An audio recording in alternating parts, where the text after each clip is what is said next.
Welcome to Rebecca Sounds Reveille. What a show today I have for you because we have a guest who's an actress, screenwriter, an artist, a model. She's also worked for several radio stations, and she is known for many of her roles in documentaries, shorts, feature films, voiceovers, to include the Zombie Chronicles. And she is also known for her cover art, logos, and other artwork for a lot of entertainment films. You may see some behind her right now. She has just got this vibrant palette of talent. She's also a musician and she stays active. This is so endearing to me. She stays active in supporting causes such as the prevention of bullying and child abuse. I am so absolutely delighted to have her with us today because you are going to just gain so much joy and excitement from the things that she does. You're going to want to get on board. With me today, I have Kimm Mauceri. Welcome to the show. How you doing? I am doing fantastic, and I'm so excited to have you here because you have such a palette of talent, and so many people just wish that they had just a minuscule of the things that you're able to do. Let me first start out by asking you, how did you get started? Because I know around 6 years old, there were some things that you were doing in the industry that were pretty amazing. Well, when I was a kid, I got started because I liked watching a lot of the old shows, like I Love Lucy and Bewitched and, things like that. And so when I was about 6 years old, I was watching Bewitched and, the Munsters and Sid and Marty Croft and just all that fun stuff, and I was just really connected with the facial expressions and just all the, I Love Lucy with the eyes and just all the big choices that she made that, I just started acting up pretty early, and just started entertaining 24 hours a day, with my own family. And it just became a part of me. So that's pretty much how I just started acting. It just felt like it was me, like I was born with it.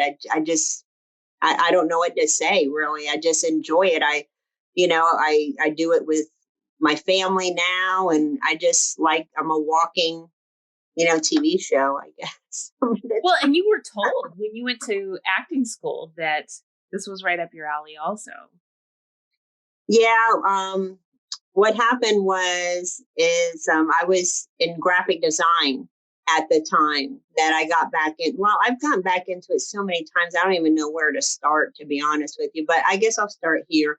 I was in graphic design, and I saw a sign, in the front of, the road. It was like a couple miles down the road, and it said acting classes. And then the sign just kept getting closer. It's like every day I went to work, it got somebody picked up the picket sign or, whatever, the little sign there, and they moved it closer, and then they moved it closer. And then it ended up being like right by my car, and I was like, all right, this is just too weird. So I'm going to go ahead and call them and check out, these classes. And the first day I went, I was taught by Hank Stone, and he worked with Van Damme in one of his movies and The Punisher and, things like that. And he said, go out and, you're really good, just go start applying. I was like, look, I've only been back doing this like a week, and he says, yeah, go do it. You're really good. And I had booked an independent feature film and a lead role in it. So it was fun. I got to play a drunk, arrogant mom. And, I mean, what a better role to start, your career with. So, but then even, back to when I was a kid, I had done theater, and, I always wanted to be an artist or a musician. So the art world, just in general, being an artist, working for Disney or whatever it was, that was my dream, was to be in the entertainment business. And I did succeed in a lot of it. Even if I touched base with a little bit of it, I did get to accomplish a lot. Now you said in the beginning I'm a musician. I'm not really a musician, but I do play the bass guitar. Yes. But I'm not like, I don't record my own music. So I want to clarify that part.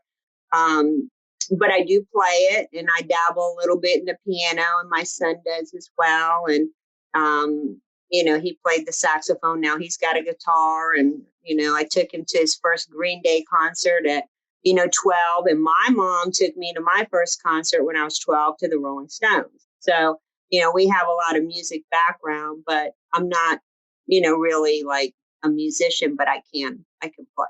And you can play bass guitar too, can't you? Yeah, I play the bass guitar. I dabble in that just a little bit. Yes, yeah. I mean, you are so modest about everything because this is incredible. I mean, it's a talent to be able But to do those yeah, things. the thing is that you have to, if you feel something, and you want to do it, then you need to do it. You can't let that stop you. And I grew up a little bit poor. So, I didn't have a lot of money. So a lot of things that I did in my life, I had to, and I'm not saying that my family didn't, whatever, I'm just saying that we didn't have a lot of money, my mom and my grandmother. So I had to work harder. How's that? I just had to work a lot harder. And if I wanted something, I wanted to be a model, or I had to figure out how to do it. I And didn't have handed down to me. Nothing was handed down to me. Everything I had to, pretty much work for. no, and you shot for that and you continued to just persevere. Tell me, I mean, because modeling is well, it can be very arduous to get into that field. Okay, well, I'll tell you the story about that. I love this. I was 15 years old, and I always wanted to be a model too, including psychologist as well, but we'll stick with modeling right now. I wanted to be a model and actor, model, like I said, entertainer, whatever, but I wanted to be a model. So I went to this direction, and I opened up the newspaper because we had them back in the day. I don't know if they still do today. and and that's where I found most of my cool jobs, was in the newspaper. But I had pulled out the ad, and it said, Barbara's on modeling school. We need somebody in, admin to help out, whatever. So I was the director's assistant at Barbizon. I got hired for that. And I guess they thought that I was, pretty, at the time, but I just wasn't dressing well. I was a little tomboyish, jeans, t-shirt, just I like to be comfortable, and I still do today. But I had, I hope I'm not talking too fast, but, Great. This is great. but, I went and I applied, and I got the job, the director's assistant, and all three of them, the sales, the agent, everybody, they were always hovering over me and saying that I was very pretty, and, have I ever considered modeling? And I was like, sure. So they said, look, after I had worked there about a year, and I was, doing pretty well, making them some money and everything, getting people in and stuff, they came up to me and said, we want to give you a scholarship to the school, and I was like, Oh, okay, wow. that's fine. So I got to do some runway, and I got to do, I was the NASCAR Winston girl at 15, and I worked for Casey Masterpiece and a bunch of just little jobs back then. And then finally, I just, said goodbye. And the agent told me, she says, well, keep in touch. You really can make it, in this industry. And I was like, nah, I just want to be a kid. I just wanted to be a kid. So I left it, but it keeps coming back in my life. Even when I walk away from it, it always comes back. Yes. I might not be, at this status here, but it's still a part of me. It's still in my life. I do understand that. I understand that very well. And it's really interesting that you mentioned that because oftentimes we don't recognize that there are certain things that are supposed to be part of our world and they will come back to us Yeah. in sometimes, different faces or different situations, but it still comes back and we get back into something. And then we realize, oh, I really love this, or I've had so much fun or so much enjoyment from this. And that Yeah. goes back to what you first said. I mean, just following some of the things that you're really passionate about are so important.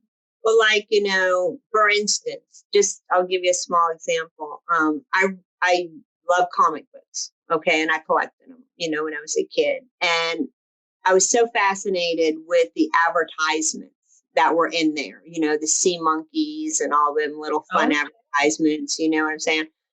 So I was fascinated with that. And now I own my own advertising.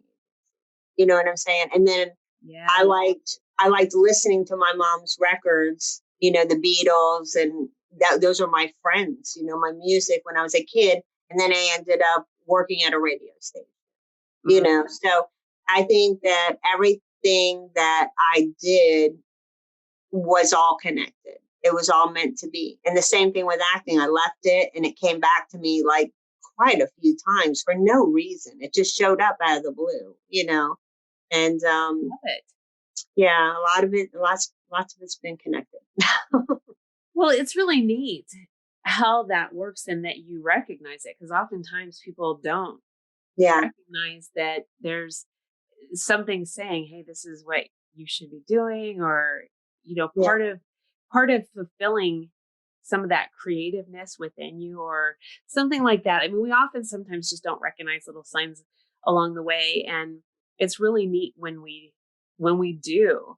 So let me ask you, out of okay, so from modeling to being on the set and being involved with having your own roles on the shows, and then having your own radio show. yeah. Which do you think um, felt the most exciting or empowering, really? Oh boy. Um, Acting to me is the best because and I'll tell you why. I like when people ask me, why I want to be an actress. I say it's not because of fame or fortune or, because I like to read books and stuff like that. Everybody has their own answer. So mine is, since you're talking to me, I'm beating around the bush here a little bit, but I like to feel something. You Hmm. know what I'm saying? I like to feel, joy. I like to feel happy. I like to feel even pain, and I like to feel angry sometimes. I don't have to feel angry, for 6 hours or 5 days or hold a grudge or be sad for 10 hours. But I like to feel, you know what I'm saying? I like to feel something. So when I'm given a script or an audition and I get to read it, I'm excited to be able to connect and feel what that person is going through. So it's about feeling something to me. So I don't know, to each his own, but I like that. And also I like my graphics a lot. I do like to talk a lot. So I do like my talk shows, and I'm interested in other people and learning about people because I find everybody has a story and they're interesting too. So I don't know. It's kind of hard to say, but I think the top would be acting, and my art will always be a part of me. And I do like to talk. So I don't know, and I like my music too. So I don't know. I like a lot of stuff. It's It's, so well rounded. There's so many people that say, oh, just focus on one thing in your life yeah, and be really good at it. And I find the more that you embrace things, it yeah, allows you to grow in other areas, and even more so in the one that you originally might have been focused on. So I love what you're yeah. doing. As Well, it far does open your mind to other things and being a one-way ticket. Yeah. I like to explore. I even explore things. I mean, and it can be annoying to somebody, but somebody could be working on a computer and I might be hovering over them saying, what are you doing? What are you doing? They might be like, just leave me alone. So especially my boyfriend, because he's a computer engineer, and he's like, leave me alone. I said, but I'm interested sometimes in just hearing it, even once. I don't have to go to school for 10 years for it, but sometimes I just want to know, how things work a little bit, and then I'm I with walk you. away from it, I'm totally with you on that. And I love learning. So when you're adding a lot of stuff that just sort of, I don't know, just brings all of that together is really neat, because you'll find so many things are interconnected, just like the stuff that Yeah. comes back to you. So And it becomes a part of you, is what happens. It yes. becomes a part of you. Every little thing that you see and learn and hear, and it becomes a part of you if you make yourself more aware and connected to it, Oh, and don't shut it out. It becomes a part of you. absolutely. Absorb, absorb, absorb is what I'm thinking is Yeah. the way to go on so many different things. Let me ask you, when you first started knowing that you were artistic, Yeah. at a very young age, or had you already started doing art in school? Yeah, I was in art. I did art in school. I mean, even in fifth grade, I was sketching a charcoal horse, because I actually rode professionally. I rode equestrian and Western, but that's another, story. But I like to draw horses.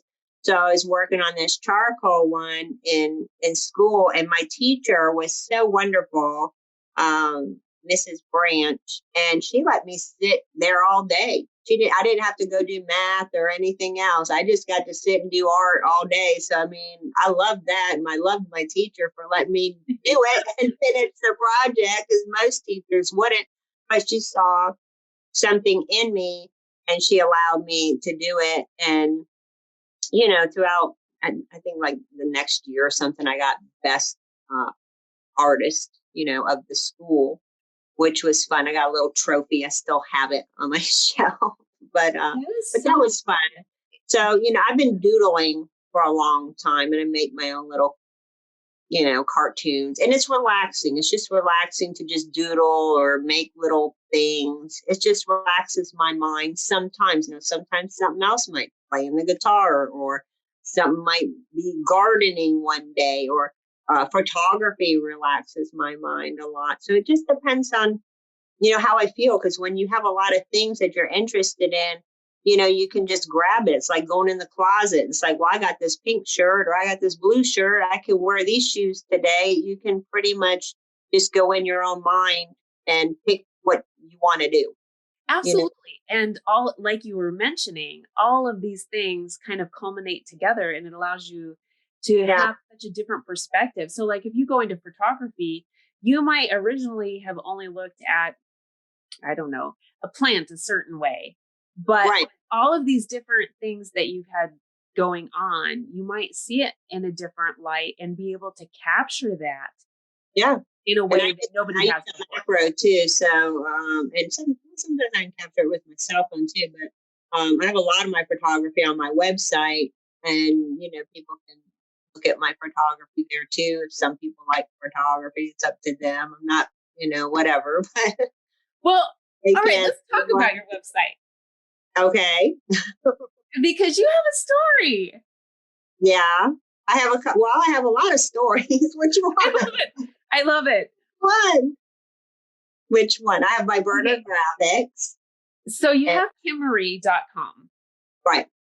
I do. And this is a story in itself, and it's a great one. And it's a great opportunity for people to say, okay, I need to think about this too.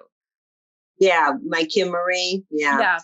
So I've been acting for a little while, and I've been trying to, grow and get my SAG, but at the time, okay, let me just go backwards for a second. I'm talking too fast.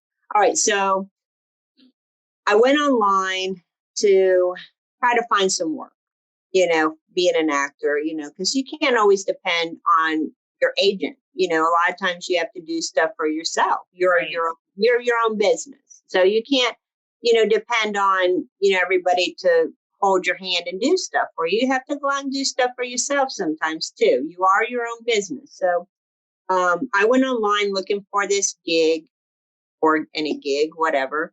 And I ran across this one, and it was filming in my area. And it was a kind of cool, gig.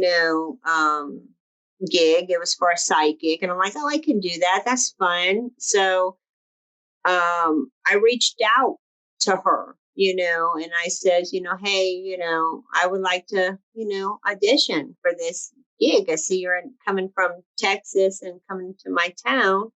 And she says, well, I just reached out to your agent a couple of minutes ago, requesting you. And I was like, really? I said, all right, well, give it time or whatever. But, I didn't hear anything, from my agent, about it. And of course, days went by and I still didn't hear from my agent about it. But the good thing is that she said, um, come audition for me. And I was like, okay, cool. So she said, she sent me the script and had me audition, asked me if I can get it back to her on a Saturday. And it was probably like a Thursday or something. It was like an immediate hurry up because she was coming to Florida. And I got the role. And the good thing is that it was a SAG role and it was a speaking role and it was like 4 pages. And I was working alongside of a lady named Laura, and she actually played Leonardo DiCaprio's sister in Django, and she's been on Friends and everything. So it was a really nice opportunity, not only to have a SAG speaking role, but to work alongside, of a professional, in the industry. And I hee-hawed a little bit, for a year or two, but, I ended up, joining and becoming a SAG actress, from that role, from booking it myself. So sometimes you can't, complain and say, not saying everybody does. So I'm not trying to be that person, but, you can't just depend on other people doing stuff for you. You have to do stuff sometimes for yourself and, be humble about it and, just do it. And you don't have to advertise it all the time. You just, do it for yourself. You know what I mean? True. You just do it. Yeah, that's important because I think oftentimes we always put Oh, and to Kim Marie. So I had to change my name to Kim. Sorry, but I had to change it because somebody was already Kim Marie, and Kim Marie is my middle name anyway. And I thought it was short and sweet, but I had to change it because somebody else was Kim Marie. So I just used Kimm Mauceri again. I love that though, because that really is just so classy and sets you apart, and people are going to remember exactly who you are. I love that. I Right. love that. If they can pronounce it. But this is great though, because the more they hear it, the more they connect with you. And I think that embraces a lot of things. And it's interesting that you were sharing, don't put all your eggs in one basket. Get out there. Don't rely just on one person to do all of these things for you. You've got to get out there and brand yourself and make yourself known. And sometimes I hear so much from people, like, well, my agent's not helping me. Maybe I need a new, agent. Or I hear that so much and they blame, the agent when it's not the agent's fault. I mean, they can't help it. They submit you and you might not be right for the role, or you just might not fit, or you can't blame. You have to stay connected, keep, in the loop and do things for yourself. You can't blame everybody else because you just might not fit. That's all. That's all it is. And it's nothing personal. It's just that's what's needed for that particular role. And you grow and things change, but you can't blame anybody. You just do it on your own sometimes. And there's something to really learn too, especially if you are going in the entertainment field and you want to be an actor. Going to auditions is really important. And so don't always focus on landing the role, but developing your skill, because you learn so much every time you go to an audition. I love auditioning. Mm-hmm. I love auditioning because when, I'm just going on with my life and I'm not thinking about the next role, because it'll come when the right role comes, and then it comes. It's like, oh, goody, this is fun.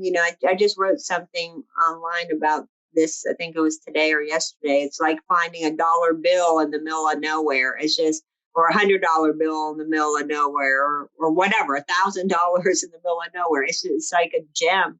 And I love it. And I really get excited to see what I was submitted for and, what I get to play with at the time. And if I don't get it, sure, I'm sad, I'm human, you know what I mean? But I'm not, going to let it ruin my life forever, because I did do some research, and I even hear from the professionals, the A-listers, that it's you usually book one out of like 69 auditions. Mm-hmm. And in the professional world, SAG and things of that nature, I don't even think I've even reached 69 auditions. That's really good. So I have a long way to go, before I reach my goal. Hopefully I don't, but No, it's really good that you haven't reached that number yet, but you have already been very involved, and you've landed fantastic roles. Yeah. So your odds are really good, because it keeps coming back. It keeps coming back to you. Yeah. And I had a talk show, and I started that when I was in broadcasting too. The thing is that I was listening to the radio when I was a kid. And every time I told the DJ, will you play this song for me? And he never did. It irritated me. It irritated me, and I would call and call. I was a kid, you know what I mean? Play my song, I want to hear whatever I want to listen to at the time, And they never played my song. I was so pissed, I said, you know what? When I become a DJ, I'm never going to do that to somebody. And there's a story behind this too, but so I ended up becoming a DJ. I went to broadcasting school after I had started my talk show, because I wanted to test the waters. That's what I do. I test the waters a little bit first before I start spending money, just same thing with acting. I wanted to test the waters a little bit, see if I love it again, if I'm going to get burnt out, before I start investing thousands of dollars into something. Same with graphics, played around with it, stayed up 48 hours doing graphics before I decided to go to college and invest money. And the same thing, with the radio. I started a talk show, and I had to sell my own airtime and make my own commercials off a little digital multi-track. And I had no idea. It was a Fostex multi-track. I had no idea how to do radio. I knew how to talk, but I didn't know how to do the technical part. I had to read the book. I was doing them on a cassette deck, doing my commercials, writing them, and then bringing them to the radio station, and that's a lot of work. Yeah, it was a lot. And then I had to produce the show, know where my breaks. And I had no idea about radio at all. I did not go to school at this point, but I was a go-getter, and I want what I want. And that's how I am. I go and get what I want. And, I just do it for myself, But anyway, I had gotten 2 shows. I had it was a woman's talk show, like how to raise your kids and, things like that, how to raise your kids on a dime, and just a family. I had gotten Santa to come on, and I had, a big department store give me like almost $1,000 worth of gifts. And I had Santa come on my show, and I gave them all away to the homeless. And the producer loved me. He's like, well, I'll give you a free show if you stay. And I was like, well, I got to move on. So that's when I decided to go to broadcasting school, and I completed that. My program director sent me on a job for an intern. I said, I'm not going to intern. He goes, well, then I'm not sending you. I said, all right, I'll intern. So I went to the interview, and the program director, who's still my friend today, he says, it's an intern job. I says, I know. And he says, but you don't want to intern, do you? I says, no, I do not want to intern. Uh-huh. I'm not here to intern at all. I'm here to do my thing. Yeah, I'm here to do my thing. I just went to college. I'm almost going to graduate 2 weeks. I'm not here to intern. So he says, well, call me when you finish, school. I said, okay. So I went back and my professor was angry with me because he sent me there to intern, and he almost had a heart attack that I said I wasn't going to intern to one of his connections. But I said I'm not going to. And the day I graduated from school, I was getting ready to take a trip to out west to Sturgis or something. I don't remember, but it was somewhere out of town for a while. And I called the program director, and he says, you got a job. And I went back to my teacher and went, Yeah. Hello. Yeah. So, but that was fun. Yeah. So I don't even know what the heck we were talking about. So. No, this is great. I really think that the message that you have for the audience to hear is really something that they can really relate to on a number of different levels, and then also can take this as a little bit of support for maybe something that they were thinking or doing, and say, oh, I'm not sure if I should do it this way. Yeah, listen to what Kimm has to say, because what she has done has made her extremely successful. And you do have to be a go-getter and go get what you want. If you want it, you are your best advocate. Yes, absolutely.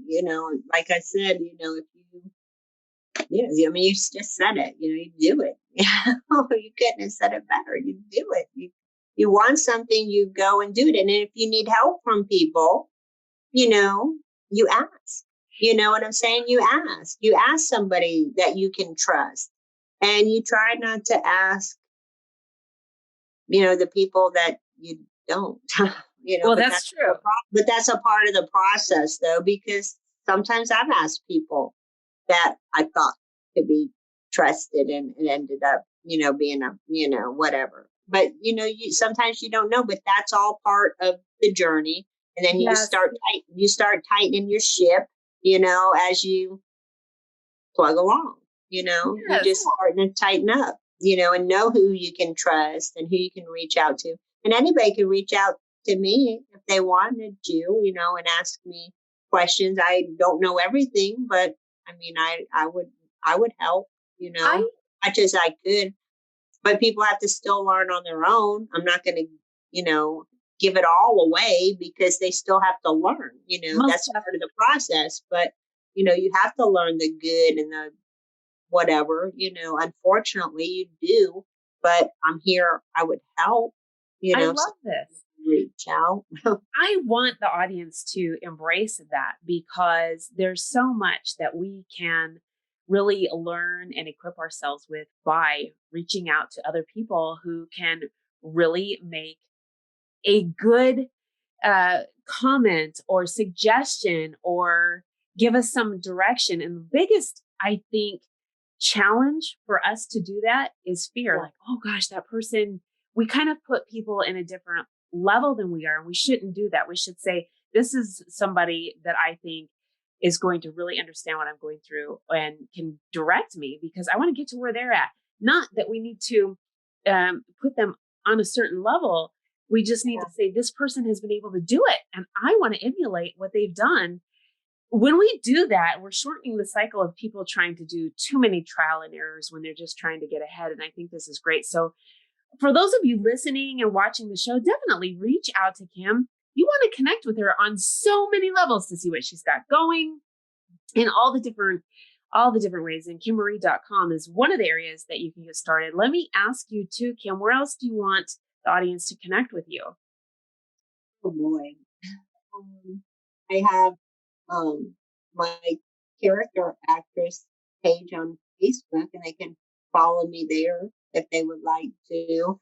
I have some YouTube and Kimm Mauceri, Burner Graphics, .com. It just depends on what they're interested in. If they're interested in seeing some of my acting, and that would be, or my radio stuff, that would, or whatever, that would be kimmauceri.com.